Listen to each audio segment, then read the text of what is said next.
የተወደዳችሁ አድማጭ ተመልካቾቻችን የሰዓቱን ትኩስ ወቅታዊ መረጃ የምናካፍላችሁ ይሆናል። ከመረጃዎቹ ጋር አብራችሁን የምንቆየው ድሬ ዜና እንሰኛለን። እስከ ፍጻሜው አብረውን ይዝለቁ። በቅድሚያም አርዕስተ ዜናዎችን የምናሰልጥ ይሆናል። የአሜሪካው ፕሬዝዳንት ዶናልድ ትራምፕ ህንድና ፓኪስታንን በታሪፍ በማስፈራራት አውዳሚ ወደ ሆነው የኒውክሌር ጦርነት እንዳይገቡ ስልታዊና ስትራቴጂያዊ ሂደት ተጠቅሜያለሁ ሲሉ ተገልጸዋል። በዝርዝር እንቃኘዋለን። ህንድ በበኩሏ የጦርነቱ ጥቁር ዳመና የተገፈፈው የሰላም ፀሐይ የፈነጠቀው በራሳችን ፍላጎት ለሰላም ካለን ቁርጠኝነት ነው ሲሉ ትራምፕን ጽንሰ ሀሳብ ውድቅ አድርገዋል። ጥንቅሮን ይዘነዋል። የሁለቱ ሀገራት ውጊያ ህንድና ፓኪስታን ታሪካዊ ቁርሾን ያረገዘ ሰይፍን የተማዘዘ በመሆኑ እልባት ለመስጠት አዳጋች አድርጎታል ሲሉ ሚዲያዎች አሳውቀዋል። ይህንንና መሰል ዜናዎችን ይዘን በስፋት የምናቀርብ ይሆናል። አብረውን ይዝለቁ።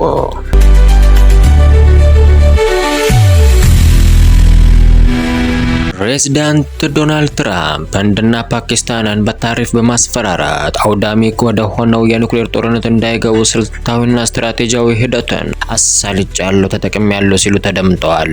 በመሆኑም ትራምፕ ሀገሪቱ አውዳሚ ውጊያውን ካላቆሙ 350% ታሪፍ ቀንበር እንደሚጥሉባቸው በቅድመ ሁኔታ ጠቁመው አሳስበው ነበር። ህንዱ ጠቅላይ ሚኒስትር ናሬንድራ ሞዲ የታሪፍ ማስጠንቀቂያ ተከትለው በአውደ ውጊያው ግንባር ማፈግፈጋቸውን አሳውቀዋል። ፕሬዝዳንቱም የጦርነት ሂደት ለመቋጨት ፈርቀዳጅ ነኝ ሲሉ ተደምጠዋል። በአንጻሩ የህንድና ፓኪስታን የኒውክሌር ጦርነት ልጓም ማበጀታቸውን ማርገባቸውን ነው የጠቆሙት። በመሆኑም ሁለቱ ሀገራት ከወራት በፊት የጀመሩትን ውጊያ በሰላም ስምምነት እንዲቋጭ መፍትሄ እንዲበጅ ጫና ማሳደራቸውን ትራምፕ ገልጸዋል።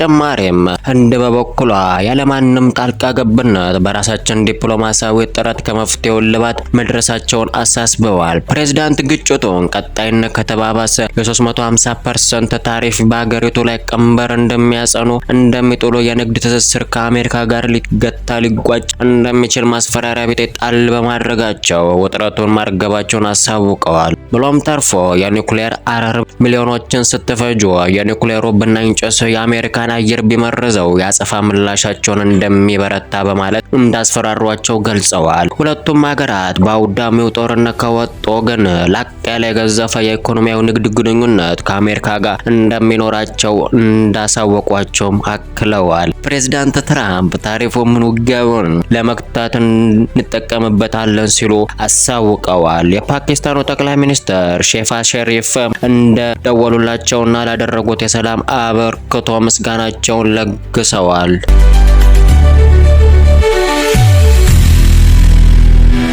ተጨማሪም የህንድ ጠቅላይ ሚኒስትር ናሬንድራ ሞዲ ቢሆኑም እጅ መንሻ ምስጋና ማቅረባቸውን አሳውቀዋል። የጦርነት ፍላጎት እንደሌላቸውና ወደ መግባባት ማቅናት አለባቸው ለተባለው ምክረ ሀሳብ አዎንታዊና ገንቢ አጥጋቢ ግብረ መልስ መስጠታቸውን አንጸባርቀዋል። ፕሬዝዳንት ትራምፕ ይህንን ኃይለ ቃል የተናገሩት በዩኤስኤና ሳውዲ ኢንቨስትመንት ፎረም ላይ ነው። ሁለቱም የእስያ አቅራቢያ የሚገኙ ጎረቤት ድንበር ተጋሪ ሀገራት ህንድና ፓኪስታን በህንድ የ26 ሰዎች ህይወት የቀጠፈ ውድመት ያደረሰ ጥቃት ተከትሎ የሽብርተኞችን ይዞታ መቀመጫ ህንድ በፓኪስታን ግዛት ስፍራዎች ላይ በፈጸመችው አጸፋ ምላሽ በመስጠቷ ወደ ማያባራ የሚመስል ውጊያ መምራታቸው የሚታወስ መሆኑ አይዘነጋም። የሰላም ኖቤል ተሸላሚ ክብር የመቀዳጀት ጽኑ ፍላጎት የሚያንጸባርቁት ትራምፕ ህንድና ፓኪስታንን በከፍተኛ ታሪፍ ቀንበር በማስፈራራት የሰላም አቅጣጫን እንዲቀበሉ አድርጋለሁ ሲሉ ተደምጠዋል። አክለውም ለቀጠናው መረጋጋት የበኩላቸውን እንደተወጡ አጽንኦት ሰጥተው አሳስበዋል። ይሄ በእንዲህ እንዳለ የሁለቱ ሀገራት ዲፕሎማሲያዊ ቁርኝት የሚያሻክር ሀሳብ የአሜሪካ ኮንግረስ በህንድና ፓኪስታን ውጊያ ዙሪያ መግለጫ አውጥቷል።